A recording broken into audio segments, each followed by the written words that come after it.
This really is the best way to guarantee that you're going to get your money back.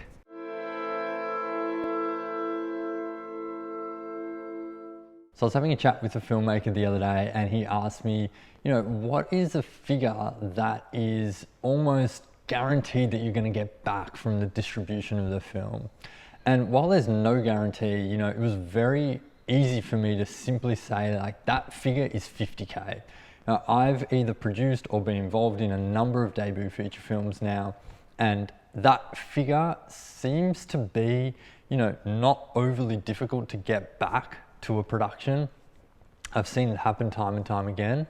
And so if you do want to limit the risk to you or to your investors, then that's kind of like the starting point, That's like the downside, and then everything on top of that becomes riskier and riskier and riskier.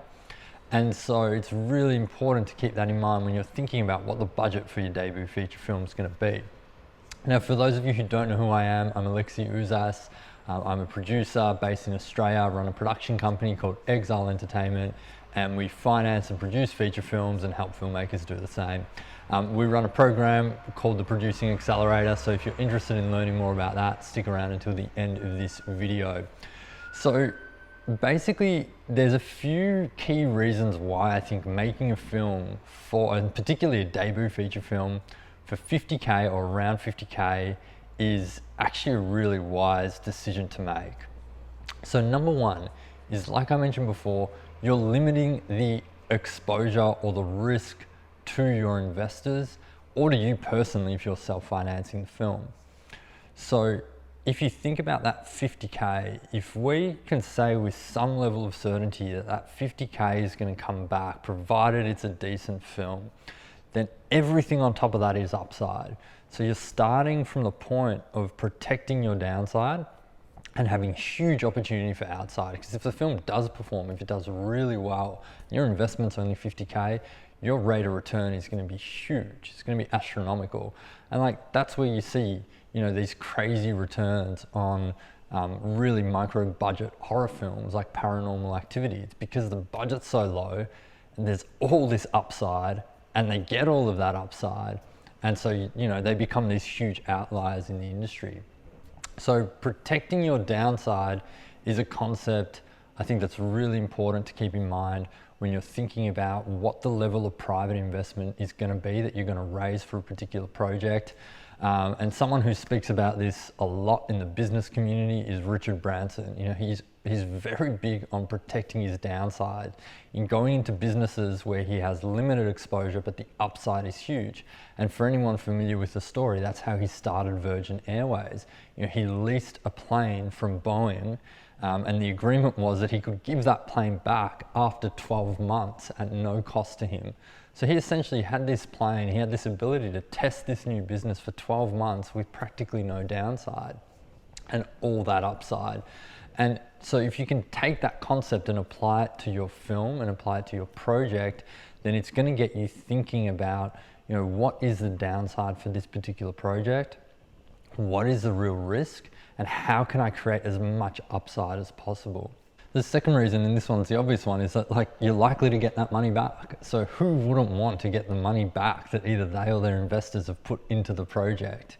If you again have some level of certainty that you're going to get the money back, then and you're able to make a film for around that figure, then essentially you could just keep making films. You could just keep going and keep going and keep going. And so you're going into it with very little uncertainty, or you're minimizing that uncertainty, you're minimizing that risk, and you have this great opportunity just to get that money back. And in my experience, that money comes from so many different sources, and it's specific to each film. So I'll give you a couple of examples. On a film that we made, we had the majority of the money come back from two overseas sales and the local theatrical release, and then a TV sale. Right, so those are the four main revenue streams. On another film, we made almost 50K just from selling it to airlines. So there's all these different revenue streams available for a film. It's gonna be different for every film. Each film is gonna make that 50 odd K back differently. But the important thing to know is that there are those revenue streams out there where, again, provided you have a good film, you can recoup that money back. So the third reason I think it's important to, A, make a micro budget film, but B, make it for around this figure, is because you learn how to be resourceful. You learn how to basically produce a film with absolutely limited resources, with needing to go out and find like hustle locations, find equipment for much more affordable prices, to get cast and crew sold into the vision and the project. And so it's just a great learning curve. It's a great way to learn how to make an independent film with limited resources, so that then when you start working on bigger budgets, you're going into those with the mindset of like, how do I be resourceful? How do I stretch every dollar? How do I get the most bang for my buck? And I think if you can learn that on the first one, it's a really great lesson to take into the next films. So that's the third reason. The fourth reason is that it's a challenge. And I think it's important as producers, directors, writers, creatives, to challenge ourselves, right? To really step outside our comfort zone and to do things that, it might seem mad, right? It might seem crazy to go and make a film for such a low budget or a micro budget. But by giving yourself that challenge, you're going to stretch your skills, you're going to have to stretch your imagination, your creativity, your problem solving, your decision making. All these things are going to be put to the test. And if you can persevere, if you can get through them, if you can overcome all those obstacles, then you come out of that process and out of that challenge a much better filmmaker.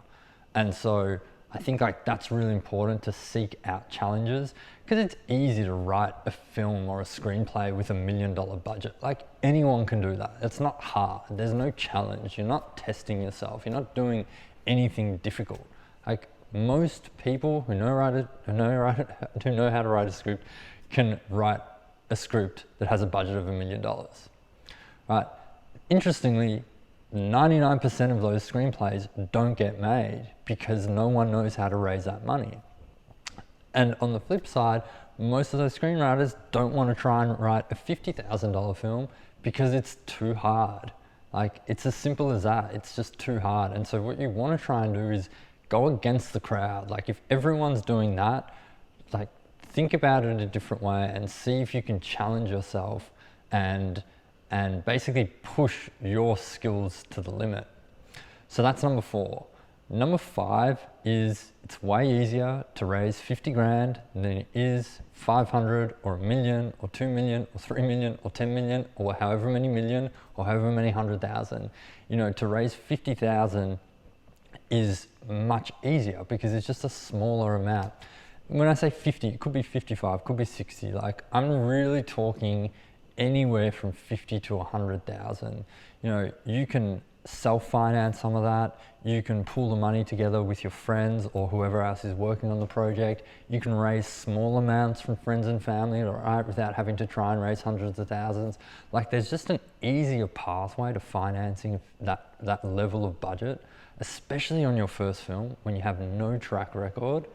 And that's going to allow you to then really just focus on writing the best script and crafting the best production, so having the time to spend in pre-production and then going into production.